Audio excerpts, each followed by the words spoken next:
미국 기자, 한국 기술력 수준 남다르다. 한국 스텔스 무인기 3000km 폭격. 중 방공망 1초 만에 제거 미 MPS 극찬. 북한의 무인기 침투 등 한반도 유사시 북한 내륙으로 침투의 임무를 수행할 스텔스 형상 소형 드론이 전방부대에 실전 배치됐다. 17일 정부 소식통에 따르면 국방과학연구소에서 핵심 기술 과제로 선정돼 기술 개발을 거쳐 지난해 개발이 완료된 스텔스 형상 소형 드론이 최근 강원도 동부전선 지역에 배치됐다. 스텔스 형상 소형 드론은 활주로에서 이착륙을 한다. 군은 이 같은 특성을 감안 드론 배치 지역과 부대를 정한 것으로 알려졌다. 스텔스 형상 소형 드론은 지난해 9월 20일 성남 서울공항에서 진행된 건군 75주년 국군의 날 최종 리허설 행사와 더불어 지난 8일 신원식 국방부 장관의 경기도 포천시 드론작전사령부 현장 지도, 당시 사진과 영상이 공개됐다. 당시 신 장관은 드론 전력의 진화적 발전을 통해 적 무인기에 대한 방어체계를 보강하고 유사시 북한 내 핵심 표적에 대한 압도적 공격 작전을 수행할 수 있는 능력을 지속해서 강화해야 한다고 밝힌 바 있다. 꼬리 날개가 없는 무미익 형태로 길이 2m, 이륙 중량 60kg의 제트 엔진과 카메라 등을 탑재, 공중정찰 임무를 수행할 수 있는 것으로 전해졌다. 외형적으론 엘드가 개발 중인 가오릭스 스텔스 무인기와 유사하다.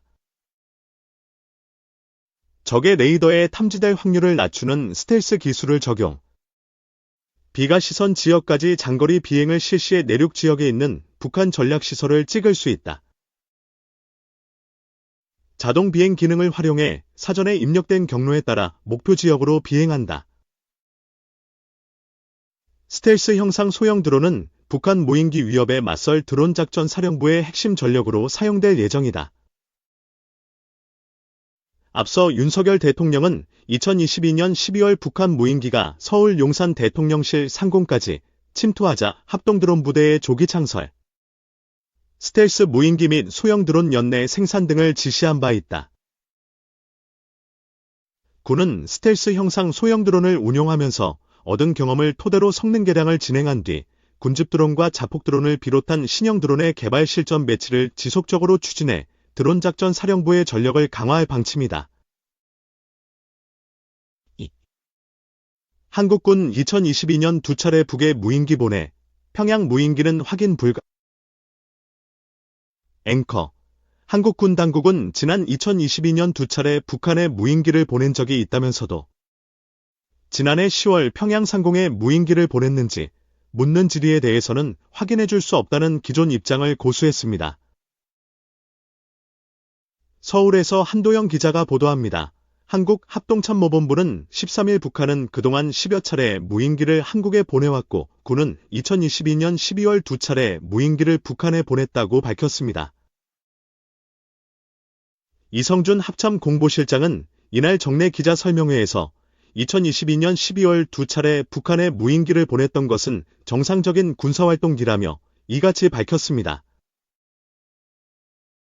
북한은 지난 2022년 12월 소형 무인기 여러 대를 한국 영공에 침투시켰고 그중 일대는 한국 대통령실 일대 상공에 설정된 비행금지 구역을 침범한 바 있습니다.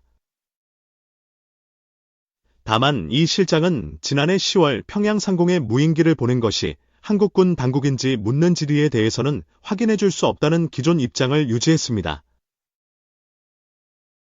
북한은 지난해 10월 한국 무인기가 평양 상공에 침투해 대북 전단을 살포했다고 밝혔고 북한 지역에서 발견한 한국 무인기라며 다수의 사진들을 추가 공개한 바 있습니다. 해당 무인기가 2023년 9월 26일 한국군이 국군의 날 시가행진 등에서 공개한 원거리 정찰용 소형 무인기와 같은 기종이라는 것이 북한 측 주장입니다. 이 실장은 지금도 대북 심리전 방송 등 다양한 활동을 펼치고 있지만 북풍을 유도하기 위한 활동은 아니다라고 말했고 군은 정상적인 군사작전을 지속할 것이라고 덧붙였습니다.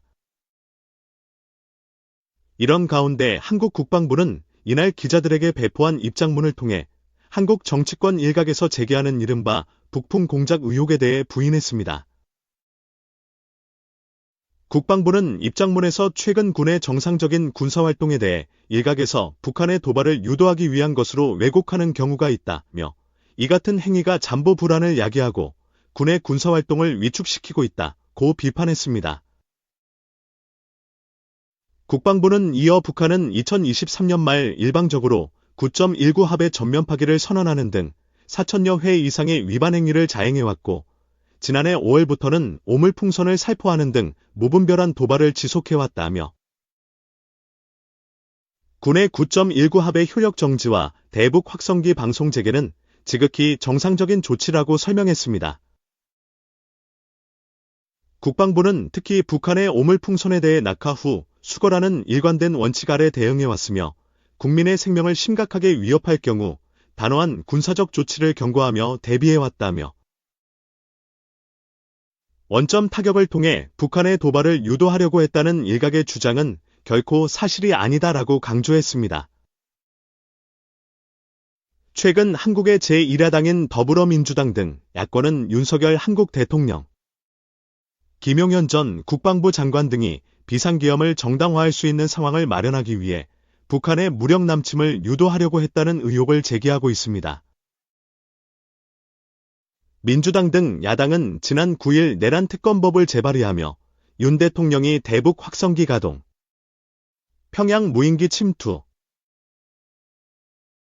대북 전단 살포 확대, 북한의 오물풍선 원점 타격 등을 통해 무력 충돌을 유도하려고 한 혐의를 수사 대상에 적시하기도 했습니다. 내란 특검법은 13일 국회 법사위원회 전체회의에서 야당 주도로 통과됐으며 민주당은 빠르면 14일, 늦어도 16일 국회 본회의를 열고 내란 특검법 표결에 나선다는 방침인 것으로 알려졌습니다. 이에 대해 한국의 여당인 국민의힘 소속 법사위 위원들은 13일 국회에서 기자회견을 열고 북한 정권이 가장 두려워하는 대북 확성기 가동과 대북 전단에 죄환의 틀을 덧씌우는 것은 한국 안보의 특수성을 망각한 행위라고 비판했습니다. 3. 추미애 노상원 육군 무인 정찰기 사업에도 개입, 수사해야. 추미애 더불어민주당 윤석열 내란 진상조사단장이 16일 123 내란 핵심 주동자인 김용현 전 국방부 장관,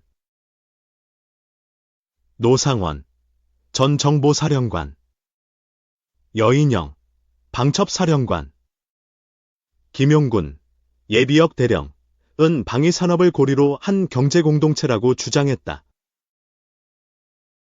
2023년 육군이 진행한 전자전 무인정찰기 도입 사업에 김용현 전 장관과 노상원 전 사령관 등 내란 주동 세력들이 개입했을 의혹을 제기한 것이다.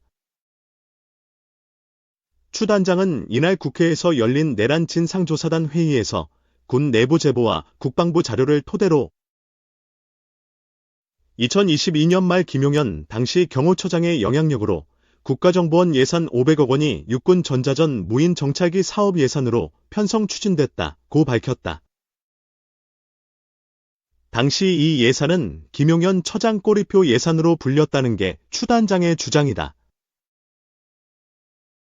추 단장은 2023년 이 사업에 도입될 기종은 노상원이 당시 재직 중이던 일관공영이 국내 총판인 이스라엘 항공우주산업 IAEA의 해론으로 결정됐다고 말했다. 일관공영은 무기중개상 1세대로 불리며 2000년 러시아 무기 도입 사업인 불곰 사업으로 유명한 이규태가 운영하는 방산업체인데 노 전 사령관은 최근 3년간 일관공영에 근무했다고 추 단장은 주장했다. 추 단장은 이와 관련해 보통 육군본부 기획관리참모부에서 무기체계 등 전력사업을 총괄 운영하는데 이번 사업은 육군정보작전 참모부에서 맡는다며 당시 육군정보작전 참모부장이 내란, 혐의로 구속 기소된 여인영기라고 했다. 또 사업 관련 신형 무인정찰기 700억 원과 구형 무인정찰기 500억, 비용 갈등으로 2023년 말 국방부 감사관실과 조사본부에서 감사와 조사를 진행하는데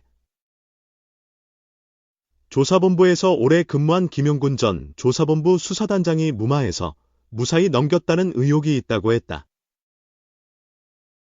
구속 기소된 김 전 수사단장은 지난달 3일 비상계엄 선포 당일 경기 안산시 롯데리아 안상상록수점에서 노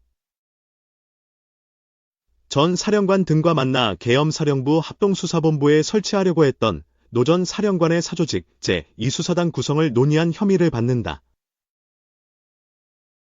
추 단장은 지들이 최은순 여사와도 교분 관계가 있었던 것으로 이들의 연결고리는 어쩌면 피의자 윤석열 처가 쪽과 있다는 것을 어제 15일 국정조사위원으로 참여해서 제기한 바 있다고 했다. 추 단장은 전날 내란혐의 국조특위에서 노상원은 이미 2015에서 2016년 박근혜 정부 때부터 김충식과 후원을 주고받는 관계였다며 김충식 씨는 윤석열의 장인 행사를 하는 분이고 장모 최은순 여사와 사적인 관계 또는 경제 공동체이기도 하다고 주장한 바 있다. 그러면서 추 단장은 국정원 예산 500억이 육군 정보 예산으로 긴급 투입됐는지 노상원은 일관공영에서 어떤 역할을 했는지 여인영은 정작부장으로 어떻게 사업을 조정했는지 등을 수사기관이 즉시 수사해야 한다고 했다. 육군은 이에 대해 육군의 전자전 무인정찰기 도입 사업은 정보 예산 사업이므로 정보작전참모부가 추진한 것이라며 예산이 편성되지 않아 중단됐다고 해명했다.